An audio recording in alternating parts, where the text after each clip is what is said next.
Okay. So whatever Shiva is being taught is useful కదా. అదే. ఇంగే ప్రత్యయం కదా. సో ఇంగే ప్రత్యయంలో గకారానికి ఇత్తి సంజ్ఞ దేని ద్వారా చెప్పండి, లషక్వ తద్ధితే. అవునా. ఈ అవును. కవర్గంలో ఉంటుంది కదా, కు అంటే కవర్గం. ఈ గకారం దేంట్లో ఉంటుంది, కవర్గంలో. వర్గ పంచమాక్షరం. ఆ సో కాబట్టి అది దానికి ఇత్తు సంజ్ఞ. అవునా, ఇత్తు సంజ్ఞ కాబట్టి లోపం చేయాలి. సో మిగిలింది ఏంటి, ఏకారం. ఏ. ఈ ఏకారానికి ఎప్పుడు ఆదేశాలు వస్తాయి అంటే, ఇప్పుడు మనకి ఇక్కడ ఏం సిచ్యువేషన్ ఉందో చూసుకోవాలి. అకారాంతం ఉంది ఇక్కడ. ఏముంది, అకారాంతం. అకారాంతం ఏంటది, పుల్లింగ శబ్దం. సో పుల్లింగానికి ఇప్పుడు ఏమైంది, అది అకారాంతం ఒకటే దాంట్లో ఉంటుంది, పుల్లింగంలోనే ఉంటుంది, స్త్రీలింగంలో ఉండదు ఇది. ఓకే. సో కాబట్టి అకారాంత పుల్లింగ శబ్దం, అది చెప్పినా చెప్పకపోయినా అంతే కదా, ఇంకా పుల్లింగంలోనే ఉంటుంది. ఓకేనా. సో కాబట్టి ఇక్కడ ఏమైపోయింది, యకారం ఆదేశం వచ్చింది. ఎప్పుడైతే ఈ యకారం ఆదేశం వచ్చిందో ఈ అకారాంతానికి ఏమైతుంది, దీర్ఘం అవుతుంది. దీర్ఘము. సో అప్పుడు ఏమైంది, అది శివాయ. ఓకేనా. తర్వాత ఈ బహువచనం ఉందనుకోండి, శివ, తర్వాత భ్యస్. భ్యస్సులో ఏమైపోయింది, భ్యహ. అవునా. ఈ భ్యహ బహువచన ప్రత్యయం ఎప్పుడైతే వచ్చిందో అప్పుడు దీనికి బహువచనే జల్యేత్ అంటే జల్, జల్లుతో మొదలైనటువంటిది ఉంటే ఏత్ వస్తుంది. ఏత్ అంటే ఏకారం. ఏమైపోయింది, అది శివేభ్య. ఓకేనా. సో శివేభ్య అలా అయిందనమాట. సో శివ అనేది అకారాంత శబ్దం. అది అకారాంత శబ్దానికి బహువచనములో ఝల్ ప్రత్యాహారముతో మొదలైతే బహువచనే ఝల్. ఏమన్నాము ఇప్పుడు, బహువచనంలో జల్ ప్రత్యాహారం కనుక ఉంటే జల్ ప్రత్యాహారంతో ఏకారం. మొదలైతే ఏకారం వస్తుంది అనమాట ఇక్కడ. ఓకేనా. అకారానికి ఏకారం వస్తుంది. ఈ ఝల్ అంటే చూడండి, ఝ అంటే ఎన్నోది, అది నాలుగోది. అవునా. అంటే ప్రతి వర్గంలో ఫోర్త్ లెటర్, ప్రతి వర్గంలో థర్డ్ లెటర్. ఇంకా ఈ డిసెండింగ్ ఆర్డర్ అనమాట, దిగడం. డిసెండింగ్ అంటే దిగడం, 4 3 తర్వాత ఏమొస్తుంది, 2 1 2 1. సో అలా అనమాట. ఈ ఝల్ అంటే హల్ చివరి దాకా, అంటే ష ష స సార్ థ అంతస్తాలు ఇవన్నీ ఊష్మాలు. 8 నుంచి 14 సూత్రం. ఊష్మాలు అనమాట ఇవన్నీ కూడా. సో అంటే ఏంటి, ఇవి ప్రతి వర్గములో ఈ 4 అక్షరాలు. అంటే 5 వర్గాలు 4 అక్షరాలు ఏమైంది, 20. 20 ప్లస్ ఈ 4 ఊష్మానాలు, 24 లెటర్స్. ఇది జెల్ అనమాట, 24 లెటర్స్ జెల్.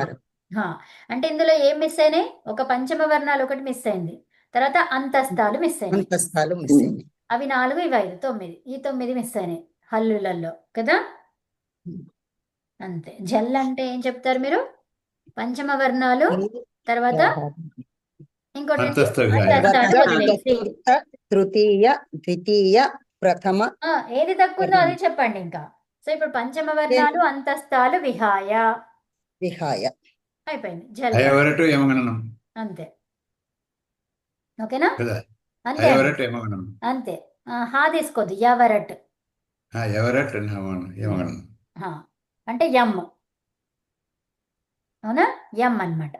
యమ్ ప్రత్యాహారం వదిలేసి మిగతా అంతా జల్. అవునా. యవరాల. అవునా. తర్వాత యమంగణనం. యమంగణనం. యమ్. యమ్ ప్రత్యాహారాన్ని వదిలేసి మిగిలినవన్నీ జల్. అర్థమైందా. M+L is equal to హల్. ఎం ప్రత్యాహారం ఈక్వల్ టు హల్ ఏంది, M+L is హల్.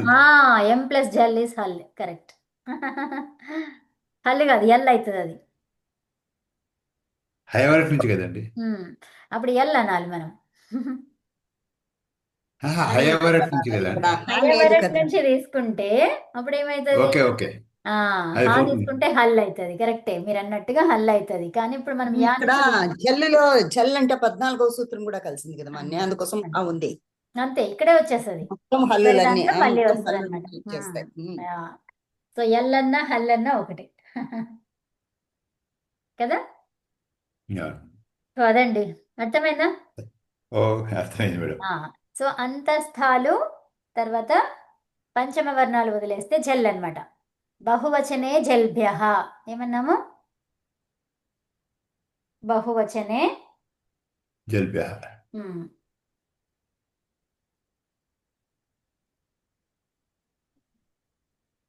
ఓకేనా? ఓకే. బహువచనే జల్బ్యః జల్యేత్ జల్యేత్ ఫస్ట్ కరెక్ట్ చెప్పాను, మళ్ళీ తర్వాత పోయింది. సో బహువచనే జల్యేత్, ఏత్ అన్నాం కదా, ఏత్ రావాలి కదా. బహువచనే, నేను క్లాస్ ఉందన్నాను కానీ వెళ్ళలేదు, ఇప్పుడు వెళ్తా.